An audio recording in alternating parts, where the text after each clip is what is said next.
UK में एक Pakistani restaurant पर इंतहापसंद हिंदुओं ने हमला करके ना सिर्फ स्टाफ को मारा बल्कि सारा रेस्टोरेंट तोड़ दिया।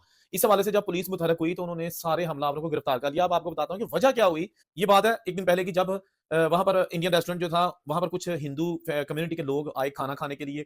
और जब खाना तकरीबन वो खा चुके थे तो उस वक़्त उनमें से किसी ने कह दिया कि ये जो हमने बकरे का गोश्त खाया है, ये बेसिकली बकरे का नहीं लग रहा, इसमें खुशबू आ रही है कि ये बीफ है, इसमें गाय का गोश्त शामिल हो सकता है। तो ये आपस में चहम-गोइयाँ हुई हैं और जो मुबैना तौर पर बताया जाता है, उसके साथ ही कुछ लोगों ने फौरी तौर पर स्टाफ को बुलाया, उस वेटर को बुलाया कि ये जो आपने गोश्त सर्व किया है, ये किस चीज़ का था? तो उसने, यानी कि मटन है। उन्होंने कहा नहीं, सच बताओ। उसने कहा भाईजान यही है। उसने कहा नहीं, ये बीफ है।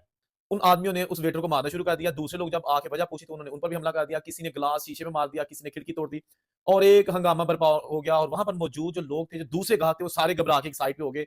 ये जो फुटेज आई है, ये बहुत ही देखने वाली नहीं है, क्योंकि इसमें जो हिंदू इंतहा पसंद है, वो स्टाफ को मार रहे हैं। अंधाधुंध उनको मार रहे हैं।